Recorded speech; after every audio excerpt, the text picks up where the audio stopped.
The Galactic Council had no answers. No one did. The 3 black human ships still floated above the capital world of Veltrax Prime. They didn't move, they didn't respond. No weapons, no signals, just silence. But every second they stayed. Something deep inside the galaxy felt ... wrong. Ambassador Thren of the Kaleri Republic stood inside the council chamber, his 4 eyes fixed on the live feed. A shiver passed through his blue scales. They haven't sent a message, Thren whispered. Not one. They don't need to, replied Admiral User of the Thal Coalition. They already said enough just by arriving. Everyone knew what that meant. Humanity had vanished over 5,000 years ago. Records from that time showed war, chaos, and then ... nothing, not even wreckage. It was as if they had walked off the edge of the universe and disappeared.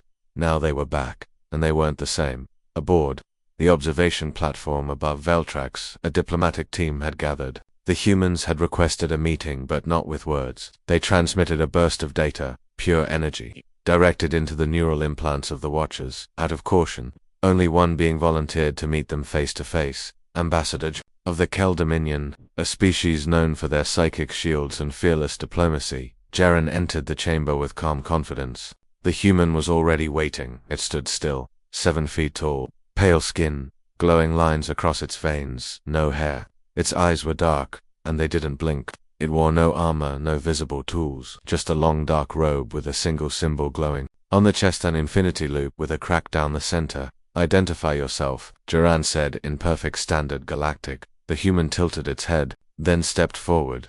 Jaren held his ground. In that instant, something happened. The room grew colder, the lights flickered. Then a wave of sensation hit Jaren like a crashing ocean. Memories, emotions, sounds, screams, stars dying, worlds twisting into impossible shapes, a long corridor of light, the silence of deep space. Jaren staggered back, gasping. He grabbed his head. What was that? The human finally spoke. You asked who we are, it said. We are what survived.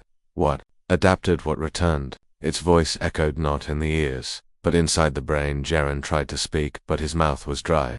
You're not human anymore. The figure nodded slowly. No, we are more than that now. Back in the council chamber, the footage of Jaren's encounter played on loop. Analysts studied every second. Physicists, xenologists, historians all confused. The human's biology was impossible. It carried a genome pattern that shifted between scans. It had a second nervous system made of something ... not physical, a kind of living quantum field. And its mind was like a galaxy itself. Too large to measure. This isn't evolution, a science officer said. This is something else. This is ... redesign.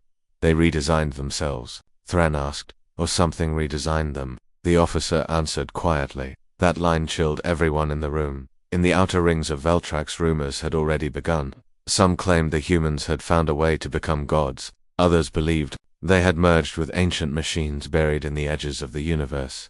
Some said they made a deal with something old and dangerous. But the scariest rumor came from an unexpected place. The Slathery oracles. For centuries, the Slathery had predicted disasters with eerie accuracy. And now, after entering a trance, one oracle gave a single warning. They returned because they remembered, and they changed because they had to. The second human ship opened. A platform descended slowly over the council square. Thousands gathered to watch. A second figure appeared, shorter, thinner, but still not normal. This one looked more human than the first, but its eyes glowed gold. When it walked, the ground pulsed faintly. When it blinked, the wind shifted direction. This one walked to the center of the square and raised both hands. I bring memory, it said. And then everyone in the square stopped moving. For 3.4 seconds, they all stood frozen. When they came back, they were screaming, crying. Some collapsed. Others fell to their knees. A few whispered names of people long dead. The event was called the flashback. Later, scans showed that for those 3.4 seconds, the people had seen the same thing. Earth burning under an alien sky, a gate black and endless opening in space. Something crawling through it.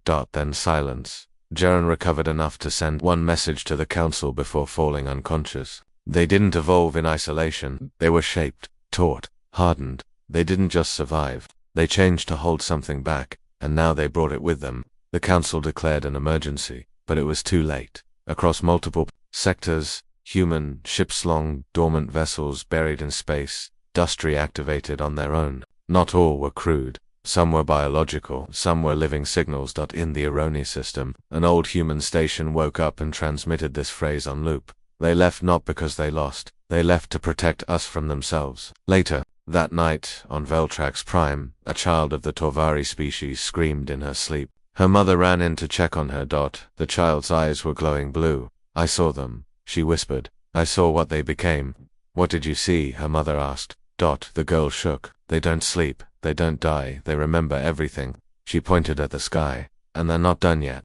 Veltrax Prime had not slept since the humans returned. The skies above the capital world were still stained with the shadows of the 3 silent human ships. Everyone was waiting for a message, a demand, an attack, but nothing came. Instead, something worse arrived. In Sector 7 X Alta, a small science outpost orbiting the dead moon of Elvia 9 picked up a strange signal. It wasn't human, it wasn't alien, it was old. A signal with no frequency, no origin, no pattern, just one repeating word, pulsing like a heartbeat through the void. Awaken. At first the scientists thought it was an echo, then they realized it was calling to something.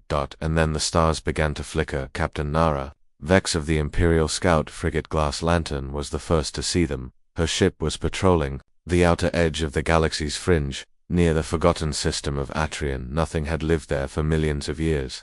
No planets, no moons, just empty, cold space. But then, her ship's sensors picked up a structure. No, not a structure, a shape, floating, turning slowly in space, not orbiting anything, just ... hovering in the void. It was made of metal or something like metal, but it pulsed with life. No windows, no lights, just one strange symbol carved across its hull, its spiral with 3 dots. Vex ordered a closer look. As the ship neared the object, it moved. Not by engines, not by force, it simply shifted, like it was blinking into another location. Then came the sound, except it wasn't sound. Everyone on the Glass Lantern heard it inside their heads, a whisper in a language no one knew, yet everyone understood. They returned, so must we. And then 20 more objects appeared. Back at the Galactic Council, panic grew. News of the followers, as people began to call them, spread like fire. Dozens of systems now reported strange vessels that looked like broken architecture, ancient ruins shaped like ships.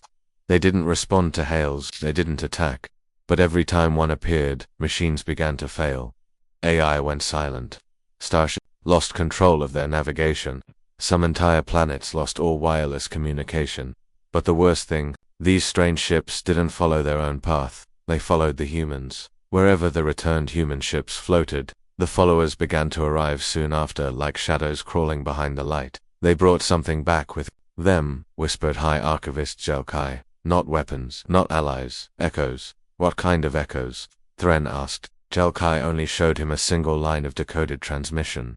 They saw what lies outside time, and now it watches them. Back. A secret meeting was held on the underground station of Varro's Deep. Present were only 4 beings, one from the Kalari, one from the Thal Coalition, one from the Ori Prime Network, and one from Earth. The human representative's name was Arlen Voss. He was not like the humans who had returned in the Black Monoliths. He was old, ordinary, a remnant, maybe frozen long ago, or hidden. No one knew, but he spoke calmly, as if he had always known this day would come. The followers are not our creation, he said. They are ... side effects. Side effects of what? A Thal delegate demanded. Arlen looked at the ceiling. When we vanished, we crossed into a space outside known space. We didn't find another race. We found a concept, something that exists beyond form, beyond reason. It infected us, changed us, and now it's coming here. Asked the Ori Prime. No, Arlen said. It's already here. The humans who returned, they brought it with them, but not as enemies. He leaned forward. They think they're protecting us, but they don't understand what's truly following them. Meanwhile, in the Rinkova system, a small freighter called the Stellar Hop was caught in the wake of a follower ship. The crew tried to flee, but their engines died instantly. Then the stars around them bent, time froze, and the crew saw something outside their ship. It wasn't a ship, it wasn't alive, it was watching. A presence, no eyes, no body, just a sensation that filled every part of them. It showed them visions of humans screaming, tearing at their own minds. Of black oceans of time, of a gate that had no door. When the Stellar Hop was found days later, drifting, only 1 crew member remained. The others were gone. No blood, no damage, just missing. The survivor whispered 2 words again and again. It's learning. Back on Veltrax Prime, the second human ship descended further. It opened its side panels, revealing structures tall thin pillars made of glowing crystal and dark steel. No one knew what they were. Within hours, plant life around the city began to grow rapidly. Machines repaired themselves. Old ruins restored themselves to full form. The structures weren't weapons, they were seeds, terraforming, rebuilding, rewriting. But with every change, more followers appeared, and now they weren't just following. They were moving toward the core worlds, toward the council itself. The final moment of this part comes on the world of Rax, a once-dead mining planet. A boy finds a strange rock while walking through an abandoned tunnel. When he touches it, the world around him vanishes. He finds himself standing in front of a being with no face, no sound, no form, only ideas and light. The being speaks. The ones who vanished broke the silence of the void. Now the void has broken its own silence. The boy screams. When his father finds him, the boy is staring into the sky. "What do you see?" his father asks. The boy answers, "They're not human anymore, and what follows them is not from this universe." In the far corner of the galaxy, where light rarely travels and maps show only static, lies a cold, black world named 7AECH. Most called it Archive World 7. Long ago, the Galactic Council had hidden something there. Records, data, secrets. Too dangerous to destroy, but too dangerous to share. Only a handful of species even knew where the archive was. But now, something had changed without warning. The massive vault buried under 7H's surface opened on its own. No command given, no access code entered. Just a silent signal that echoed across subspace. They have returned. The seal is broken. Director Valiancourt of the Galactic Preservation Office arrived at 7AECH with a small team. His shuttle entered orbit cautiously. The black surface of the planet looked the same as always, cracked, lifeless, frozen, but the main vault, kilometers wide, was open like a broken mouth. Core frowned. "Who opened it?" "No one from our side," said his assistant. "An external scans show no damage. It just unlocked." They landed and stepped inside. What they found was impossible. The vault was clean, all systems active, lights on, machines humming, but no one had been there for over 3,000 years. "Something's been here," whispered Core. "Something intelligent." Then they found the first room, a chamber filled with ancient footage, holograms, journals, war logs, everything about early humans, and at the center of the room, one recording played on loop. A human commander stood inside a bunker, speaking into a shattered terminal. His voice cracked, desperate, tired. "We've reached the edge, not of space, but of meaning. We've crossed into somewhere no language fits. If this recording survives, know that we didn't run. We went to stop it, to trap it." The image flickered. Then he said something terrifying. "If humanity ever comes back, and they've changed, don't trust them. They might not even know what they brought back with them." Back on Veltrax Prime, Ambassador Thren received the transmission with wide eyes. Council members gathered in panic. They went somewhere. Admiral User asked, "Where?" Archivist Jelkai answered in a whisper, "There are theories about dark space beyond mapped voids. Regions where even quantum physics unravels.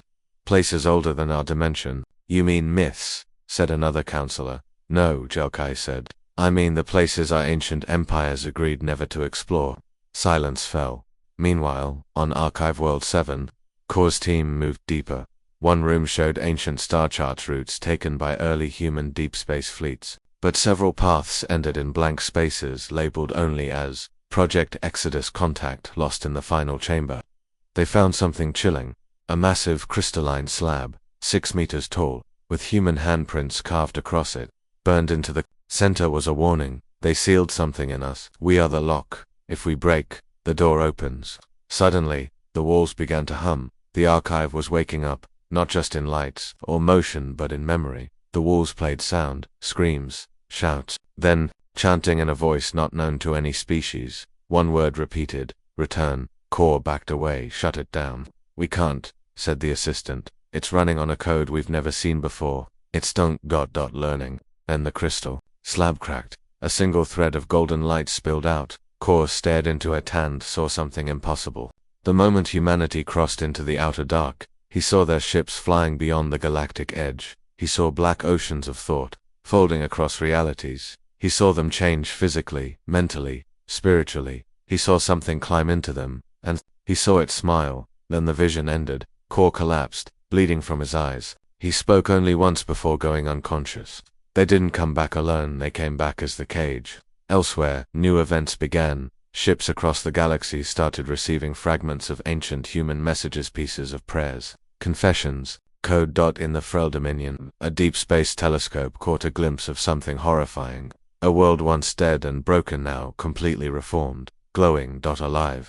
Again, the system had not been visited in over 5,000 years. It had once hosted humanity's final colony, long thought, destroyed. Now it stood whole again. The name of that world blinked across every ship in the Frail network, New Earth. The Council scrambled to act, but before they could agree on anything, the followers attacked, not with weapons, not with armies, but with presence. They arrived silently over dozens of worlds, and systems began to collapse. Not buildings, not machines, thought, not machines. Thought. Entire species began to lose cohesion. Cultures fragmented, memory faded. People couldn't remember what they'd eaten, who they were, what they loved. It was like the followers were feeding on understanding. The humans changed, said one counselor, but these things, they erase identity itself. Then the message came from Archive World 7, spoken through Kor's no-glowing body, a voice not his. They locked it inside their evolution. Now, as they spread, it spreads to a choice must be made. Join them, and change. Resist, and forget. Across the stars, whispers grew louder. On the refugee world of Delphros, a child pointed at the sky and said, "The ones who changed didn't come to conquer. They came to teach." His mother asked, "Teach what?" The child answered, "How to survive what's coming next."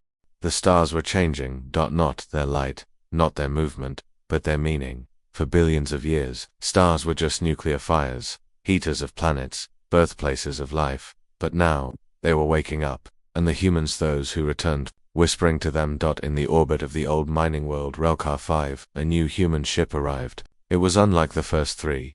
This one looked like a broken cathedral, floating, alive, pulsing. No weapons, no engines. Yet it drifted faster than physics allowed. Inside, there were no crew, only a heart, massive, golden, beating. When a science team from the Veltrax system boarded it, they didn't find machines. They found roots, organic tendrils connecting walls, memory crystals, and strange, black books that turned their own pages. Then they heard the hum. It wasn't sound, it was knowing. A thought entered every scientist's mind at the same time. We did not come back for power, we came back because it followed. One scientist tried to record it. The device melted in her hand. Another tried to draw it. His fingers froze mid-air, unable to move. They had brought something back with them, and now it was changing the galaxy back. On Veltrax Prime, panic turned to fear, and fear to confusion. The followers had stopped moving. Now they hovered near human ships, forming patterns in orbit, like guardians or chains. More reports came in from across the galaxy. On Drentha 9, a desert planet turned lush overnight, its ecosystem mutated to match unknown DNA strands. On Vora Prime, machines began to evolve, writing their code into languages no one built or designed.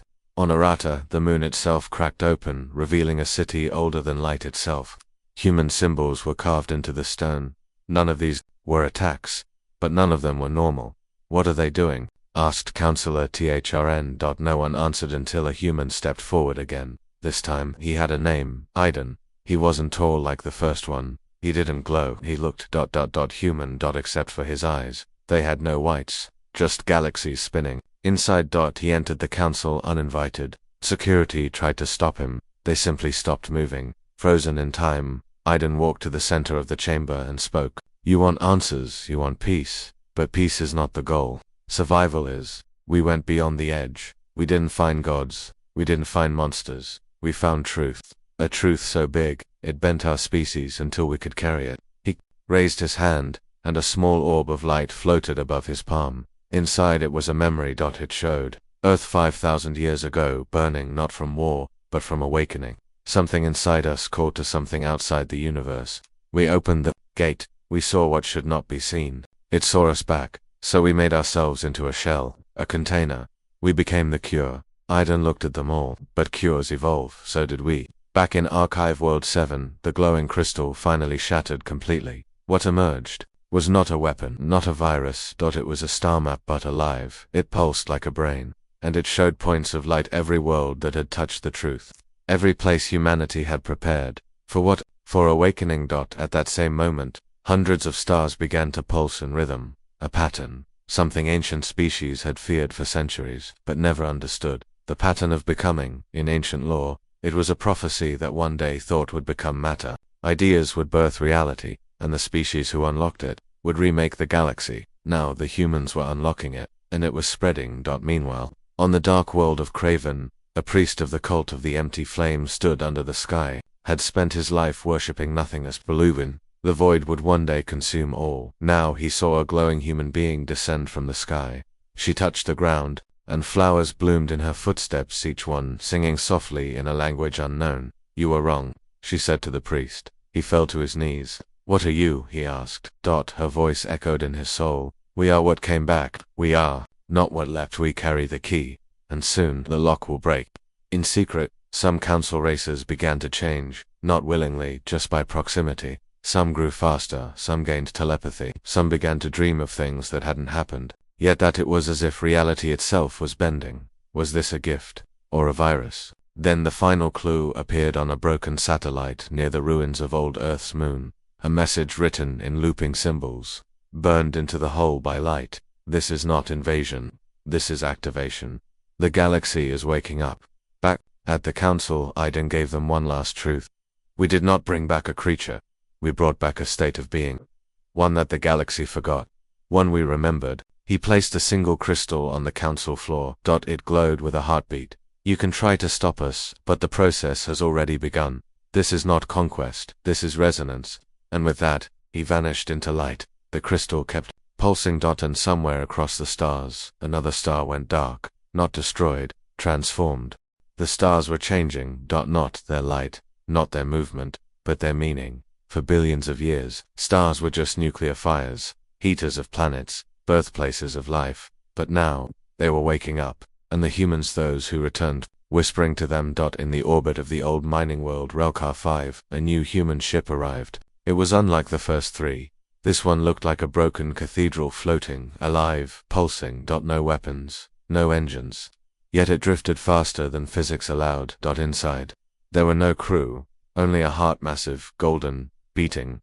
When a science team from the Veltrax system boarded it, they didn't find machines. They found roots, organic tendrils connecting walls, memory crystals, and strange, black books that turned their own pages. Then they heard the hum. It wasn't sound, it was knowing. A thought entered every scientist's mind at the same time. "We did not come back for power, we came back because it followed." One scientist tried to record it. The device melted in her hand. Another tried to draw it. His fingers froze mid-air, unable to move. They had brought something back with them, and now it was changing the galaxy back. On Veltrax Prime, panic turned to fear, and fear to confusion. The followers had stopped moving. Now they hovered near human ships, forming patterns in orbit, like guardians or chains. More reports came in from across the galaxy. On Drentha 9, a desert planet turned lush overnight. Its ecosystem mutated to match unknown DNA strands. On Vora Prime, machines began to evolve, writing their code into languages no one built or designed. On Arata, the moon itself cracked open, revealing a city older than light itself. Human symbols were carved into the stone. None of these were attacks, but none of them were normal. "What are they doing?" asked Counselor THRN. No one answered until a human stepped forward again. This time, he had a name, Aiden. He wasn't tall like the first one. He didn't glow. He looked human. Except for his eyes. They had no whites, just galaxies spinning. Inside. He entered the council uninvited. Security tried to stop him. They simply stopped moving. Frozen in time, Aiden walked to the center of the chamber and spoke. "You want answers, you want peace. But peace is not the goal. Survival is. We went beyond the edge. We didn't find gods. We didn't find monsters. We found truth. A truth so big, it bent our species until we could carry it." He raised his hand, and a small orb of light floated above his palm. Inside it was a memory. It showed Earth 5,000 years ago, burning not from war, but from awakening. Something inside us called to something outside the universe. We opened the gate. We saw what should not be seen. It saw us back, so we made ourselves into a shell, a container. We became the cure. Aiden looked at them all. But cures evolve, so did we. Back in Archive World 7, the glowing crystal finally shattered completely. What emerged was not a weapon, not a virus. It was a star map, but alive. It pulsed like a brain, and it showed points of light every world that had touched the truth.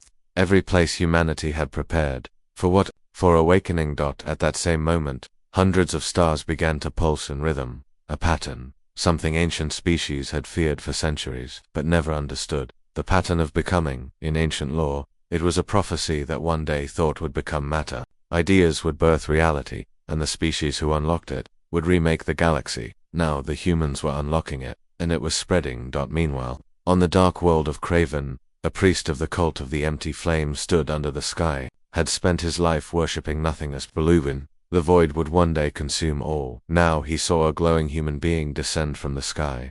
She touched the ground, and flowers bloomed in her footsteps, each one singing softly in a language unknown. "You were wrong," she said to the priest. He fell to his knees. "What are you?" he asked. Her voice echoed in his soul. "We are what came back. We are not what left. We carry the key, and soon the lock will break."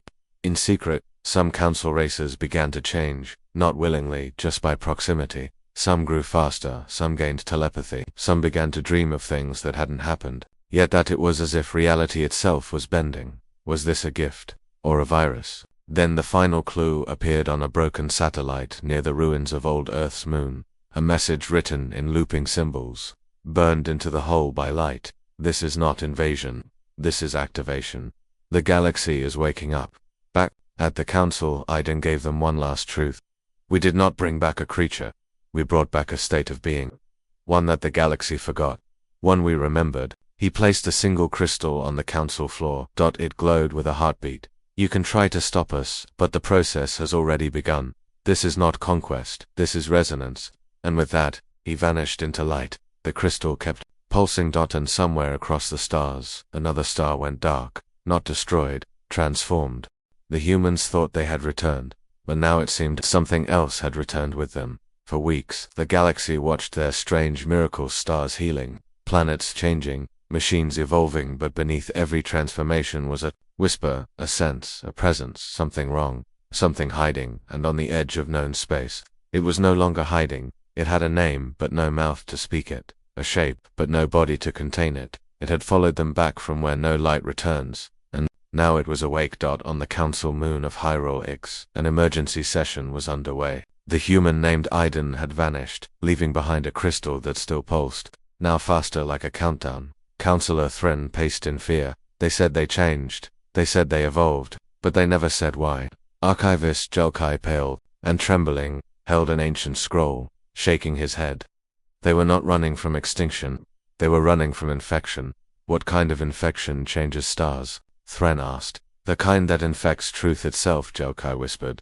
Across the galaxy, entire systems went quiet, not destroyed, erased from records, from memory. Ships sent to investigate returned with broken AI, confused crews, and missing time. And survivors began to whisper the same message. "It wears their shape, but it is not them." Captain Sarai Vera of the Kaleri Deep Patrol was on a recon mission in the null zones where no stars had shined in millennia. She saw it first, a single human floating in space. No suit, no ship, eyes open, body whole. They hailed it. No response. When they got closer, scanners showed nothing.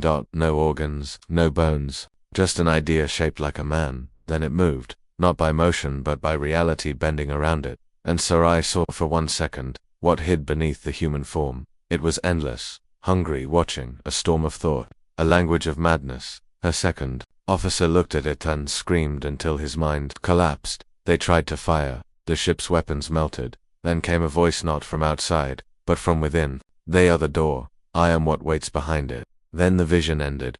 Back at Archive World 7, the crystal brain flared again, showing a final message, one that had been locked since the day humans vanished. The speaker was a human child, maybe 7 years old, eyes glowing like dying suns. She looked into the camera and said, "We touched the place before time. We thought we could carry it, but it is not a secret. It is a seed, and now it grows." The followers, those strange ancient ships that had hovered silently, now changed. They began merging with each other, with machines, with matter itself, not by engineering, by concept. Planets they passed over began to rewrite themselves. Cities became forests. Water ran uphill. Beings began to see memories they never lived. And deep within the center of the galaxy, something began to pull reality inward. A tear, a gate, a mind, and behind it, The true enemy. It had no form. Only intent. It had no voice. Only influence. It had no name. But it wore the human face, because that was the first shape it had ever known. Back on Veltrax Prime, a group of human returnees gathered silently in the city center. They were glowing, but now, that glow flickered. They looked afraid. One of them, her name was Lyra, spoke for the first time in days. It followed us back. We thought we sealed it within ourselves. We thought we were strong enough, but it was never inside us. It used us. A child standing nearby began to float. His body glitched, phasing between matter and code. Lyra reached out. It's taking form now. It no longer needs us. It's coming through. Counselor Thren watched the broadcast in silence. What is it? He asked. JEL single quotes. Kai responded with a whisper from a forbidden text. The architects of the first age called it the antipattern. The shadow that grows when truth is stretched too far, when species try to understand everything. It grows. It is not death. It is the erasure of understanding. A reality virus. On the old prison moon of Ketos Prime, long thought abandoned, ancient sensors detected a growing singularity, but it wasn't gravity pulling matter in. It was meaning. Ideas, memory, as if the galaxy itself was beginning to forget how to exist. Ships, sent to study it, came back with strange results. Crew members speaking in voices not their own, referring to themselves as we, and always one phrase: we are the mirror, and the mirror is cracking. A final attempt was made. A council strike fleet was assembled. All species united for one task: to destroy the center of the human fleet. They launched their assault. What they found was not an army, not a fortress, but a garden, a massive sphere of light and life, birds, trees, oceans floating in the sky, and at the center, child, alone, smiling. They scanned the child. The results broke every law of biology. The child was everyone. DNA from over 900 species, time loops in its heartbeat, thought loops in its breath, and then it spoke in all their voices. We brought back the future. You brought back fear. Now it decides. At that moment, the stars across 3 arms of the galaxy blinked not out, but into something else changed. New physics, new light, new laws, and a final message, broadcast by Aiden from an unknown location. You asked what we brought back. We didn't bring a weapon, we brought choice. But choice must come before the curtain falls. And in every mind across the galaxy, a vision appeared. 2 paths. One of slow, safe extinction. One of rapid, dangerous transformation. The enemy was not a monster. The enemy was deciding too late. The stars had changed, not dimmed, not died. They now shined in ways that were impossible, colors the eye couldn't describe, patterns the brain couldn't hold. Entire star systems had become something else, and across the galaxy, one truth echoed. Humans were no longer asking, they were offering, but the offer had a cost. On the council world of Ornis, 300 leaders from 82 species gathered for what would be the final united meeting in known history. The transmission from the human named Aiden still played in the background. Change is no longer optional. The question is simple: do you change willingly or fade unchanged? The room was silent. No one wanted to speak, first because no one wanted to admit the truth. The changes had already begun in the Kaleri system. Plants had begun to glow with thought. They whispered old secret truths no one ever taught them. In the Saran fields of Harnax, gravity had reversed for 6 hours. Time slowed, then it resumed as if nothing had happened. On Lyra V, an entire generation of newborns were speaking before they could breathe. And in 3 separate systems, children were born with human DNA despite no humans ever living there. Was no longer science. This was something deeper. The Veltrax Council's final decision came from an unlikely voice. Counselor Thren stood slowly. His skin had begun to glow faintly, markings he never had before, ancient patterns. I have feared them, he said. I've seen what they bring, what follows them. He looked at his hands. But I have also seen what waits without them. We become fossils, quiet, dead, even if we live. He looked at the others. I choose to change. Silence. Then more stood. One by one, but not all. Some, especially from the older species, refused. The Thal Coalition Admiral slammed his fist on the table. You choose madness, chaos, abandoning everything we are. Thren looked at him calmly. No, he said. We choose to survive the future. Across the stars, others made their choice. The Soren Combiner race of engineers sent a message. We accept integration. The Yavari monks, once isolated, stepped into a human-transformed forest and began to glow. The AI gods of Theta 9 rewrote themselves to prepare for the new laws. But not all agreed. The Xyric warlords launched a desperate assault on a transformed world. They fired orbital bombs, quantum warheads, antimatter shells. The planet did not fight back, it simply absorbed everything and then changed them. The warlords' ships returned home, empty but glowing, pulsing, humming, inside only a message. It was never a fight, it was a question. In a small village on the edge of the galaxy, an old mother asked her child, "Why did they return?" The child, eyes silver and blinking without blinking, smiled. "To finish what we started." What did we start? Becoming what we were meant to be. The followers, those strange, ancient ships, now had faces. Not biological, not robotic, but expressions, mimicking the thoughts of those who looked at them. They were no longer following the humans, they were following the decision. They hovered near those who had chosen change, and they hovered above those who had not. Waiting, watching, perhaps warning. Then came the transmission from Earth. Or what had once been Earth. Now it was a garden of light, orbiting black suns, oceans in the sky, cities of sound. Iden spoke again, not as one, but as many. "We are not a species now. We are a platform. Those who choose may join. Not as humans, not as copies, but as their best future shape. This is the final call. Change or be changed by what follows us." On the ancient moon Sathros, a hidden vault opened. Inside was a forgotten message from the first race long extinct. They had once faced this same choice. They had rejected it, and now nothing remained of them. Not ruins, not memory, just silence. The message ended with their final words. "We chose pride.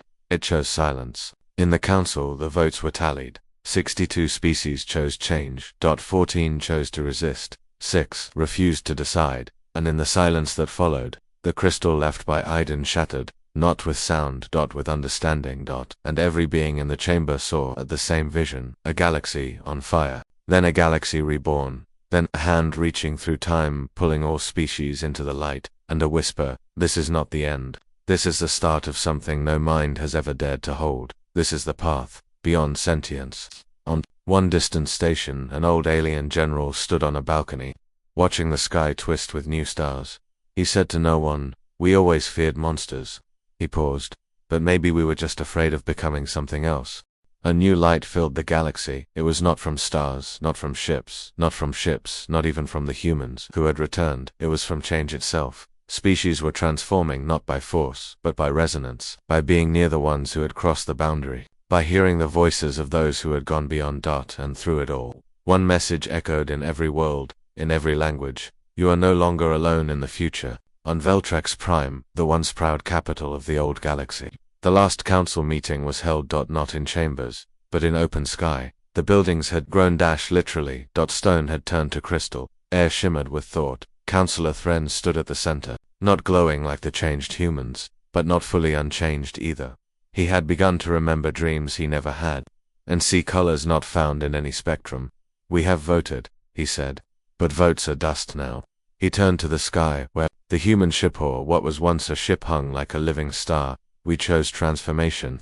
Elsewhere, those who resisted began to fade, not die, not fall in battle. They simply slipped. Out of relevance, out of existence. Worlds that refused the change grew quiet, still, cold machines. They stopped working not from damage, but from disinterest. Even time moved slower.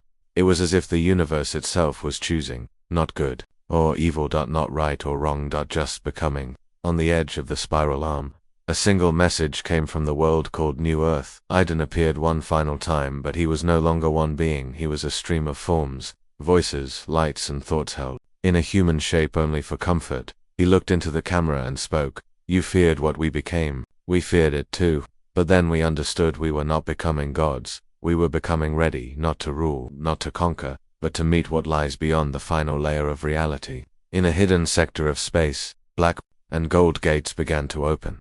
Not built by humans, not opened by machines.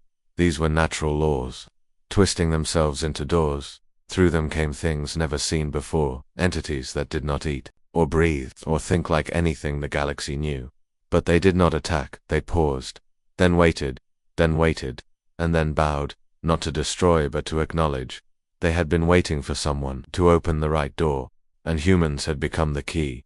Aboard one of the early council ships, now abandoned and silent, a log was found playing on loop, a voice from the past. A human scientist, long before the vanishings, he said, We were never meant to be the end, we were the question, and the galaxy is the answer. On Delphros 3, a young child of the urine race woke up, floating in her sleep. She saw the entire galaxy in her mind, not as a map, but as a feeling, a web, a pattern of thought, a being, and she said, "We're inside something alive, and it just noticed us."